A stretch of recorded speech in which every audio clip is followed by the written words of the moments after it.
آپ کو لگتا ہے کہ اس آج کی دنیا میں آج کی قوتیں یہ کہتی ہیں کہ ٹھیک ہے تم صرف زور بازو سے مدد کرو، ہم تمہارے ملکوں میں ڈیم کی ضرورت ہے تو ڈیم بنا دیں گے، ہم تمہارے ملکوں میں پلوں کی ضرورت ہے تو پل بنا دیں گے؟ نہیں، بلکہ آپ غریب سے غریب بھی ہوں تو آپ کو قرضے دے کر آپ سے یہ کام کروایا جاتا ہے۔ نظام عدل وہ تھا جو ذوالقرنین نے قائم کیا تھا، آج کی دنیا میں جو نظام عدل قائم ہو رہا ہے وہ نظام عدل نہیں ہے۔ تو نظام عدل مٹا دو، معاش ہو کہ سماج، معاشی طور پر بھی عدل کا نظام مٹا دو۔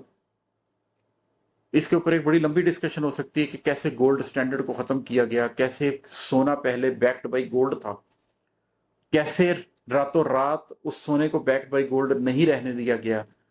فرانس نے ایک موقع پر کہا کہ ٹھیک ہے ہم آپ کے ڈالر آپ کو واپس کرتے ہیں، اس کے بدلے میں آپ ہمیں سونا دیں۔ رچرڈ نکسن صاحب ٹی وی پر آ گئے، انہوں نے کہا اس کو ہم امریکہ پہ حملے کے برابر سمجھتے ہیں، اس لیے کہ وہ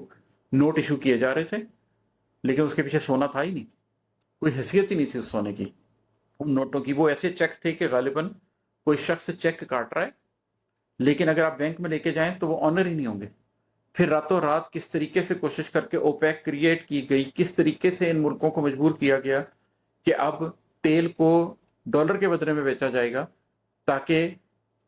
کسی نہ کسی طرح اس ڈالر کی ساکھ برقرار رکھی جا سکے، اور اس کے نتیجے میں پیٹرو ڈالر کیسے کریٹ ہوا یہ ایک علیحدہ ٹاپک ہے، اس کے اوپر میں کبھی لمبی بات کروں گا۔ لیکن آپ کی پوری پیپر کرنسی کو کریٹ کیسے کیا گیا، پھر ہارڈ کرنسیز کیسے کریٹ کی گئی، جن کے جو پاؤنڈ ہے جو ڈالرز ہیں یہ کیسے کریٹ کیے گئے، سافٹ کرنسیز کیسے کریٹ کی گئی، جو پاکستان کی کرنسی ہے، جو سری لنکا کی کرنسی ہے، جو ڈیویلیو ہوتی چلی جاتی ہے۔ ڈیویلیویشن ان اٹ سیلف کیا ہے، انفلیشن کیا ہے؟ انفلیشن ایک ڈاکہ ہے۔ رات آپ کے پاس 100 روپے تھے، آج اس 100 روپے میں وہ چیز آتی ہے جو کل 95 روپے کی آتی تھی، تو اس کا مطلب آپ کے 5 روپے راتوں رات آپ کے سوتے ہوئے آپ کے اوپر ڈاکہ ڈال دیا گیا۔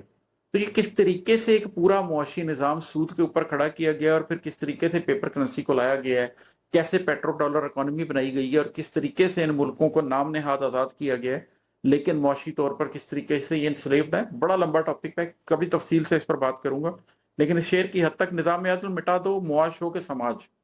معاش سے بھی نظام عدل مٹا دیا اور پھر سماج سے بھی مٹایا جا رہا ہے۔ جس طریقے سے نیوکلیر فیملیز کو کریٹ کیا جا رہا ہے، جس طریقے سے وہ جو جوائنٹ فیملی کا ایک پورا کانسیپٹ تھا جس میں ماں باپ کے لیے ایک سوشل سیکورٹی کا سسٹم تھا، بوڑھوں کے لیے سوشل سیکورٹی کا سسٹم تھا، اس کو ختم کیا جا رہا ہے۔ اور معاشی اقدار کو کس طریقے سے تبدیل کیا جا رہا ہے، اخلاقیات کو کس طریقے سے تبدیل کیا جا رہا ہے، نیو نارمل اخلاقیات کا کیا آ رہا ہے وہ آپ سامنے دیکھ سکتے ہیں۔ اور سیاسیات میں تو دجال کا ایک پورا نظام ہے جو کہ دنیا میں آ چکا ہے، اب تو صرف دجال کے آنے کی دیر ہے۔ کس طریقے سے آپ کو دڑبوں میں بانٹ دیا گیا ہے، 192 دڑبوں میں بانٹ کے ہر ایک پاسپورٹ رجیمز لگا دی گئی ہیں۔ اللہ کی زمین پر آج تک ہجرت منع نہیں تھی، پچھلے 60-70 سالوں میں کس طریقے سے ہجرت منع کی گئی ہے کہ آپ نہیں کر سکتے۔